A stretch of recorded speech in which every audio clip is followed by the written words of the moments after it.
How about a little Gewurztraminer? Okay, welcome back to Drinking It In. I'm your host, Chris Cassara. We are here to help you know more and drink better. And we are learning about Gewurztraminer today.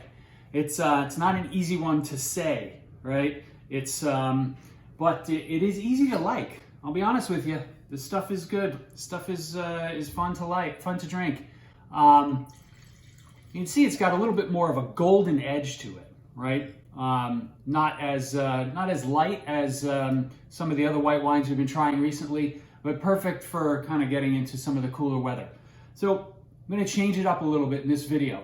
If you are new here, please subscribe to the channel.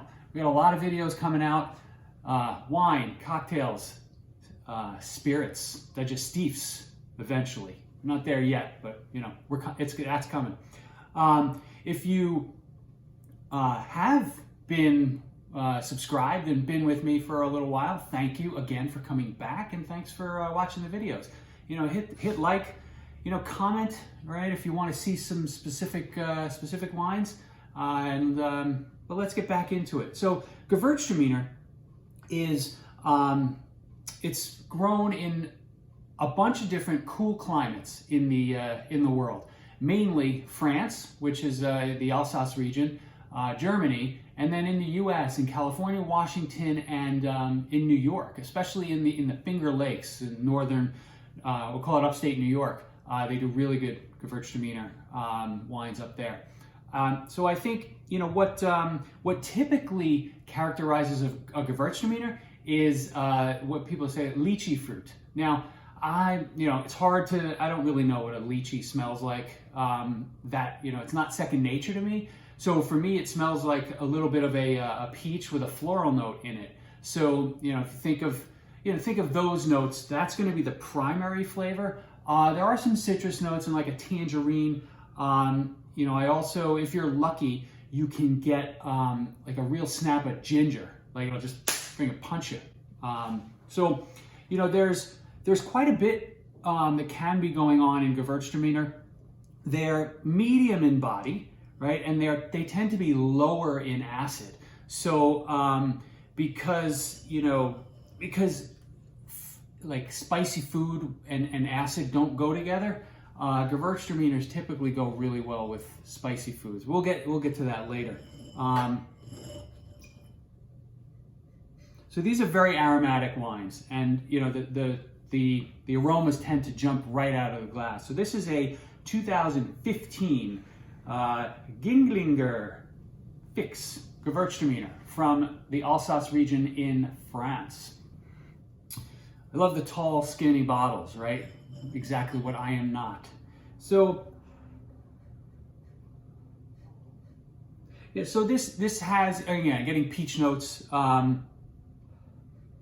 I'm almost getting that sort of little bit of a clay note that I usually get in Riesling. So clay and peaches. I'm sensing some smoke also, like a little smoky note. So there's a lot. So that's a fair amount of diverse aromas going through this, right?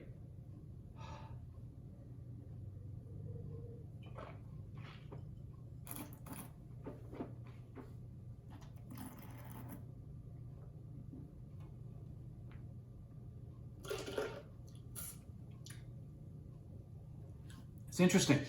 So there's a latent heat.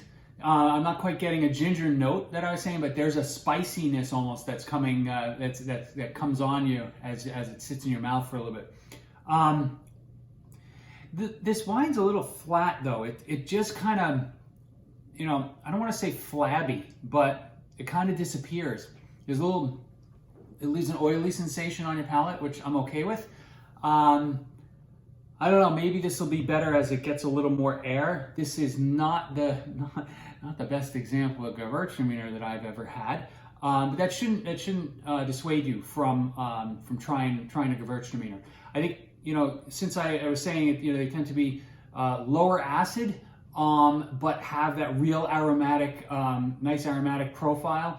if you're having Indian food, Thai food, or something like anything like Lebanese, these wines are just a perfect match.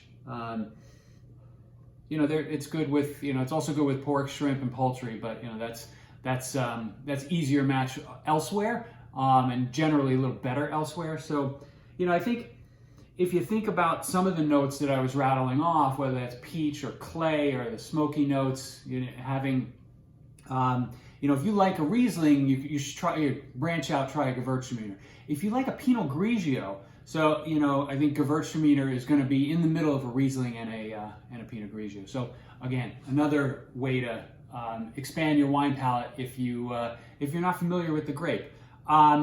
I will try this again and report back via Instagram on this one on day 2 to see if it got better, because I did get this from this bottle from lastbottlewines.com, and there's actually a little promo code in the show notes if you want to partake. They have great flash sales, and the wines that I get usually real winners. This is just not as expressive as I would have liked. It's kind of like that's how I'm described quite a bit. You're not as expressive as I would have hoped. That's all I got for you. Till next time, cheers. Gonna give this Giglinger Gewurztraminer another chance. Again, day 2. I poured a little already. The day 1 it was kind of flat, right? There was a spicy heat to it, but there was, on the palate there just wasn't anything like flavorful about it.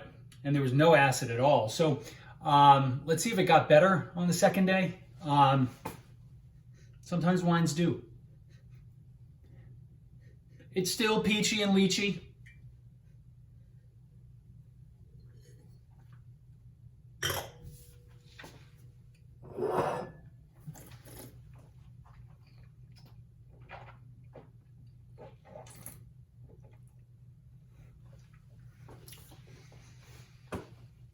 The same exact thing.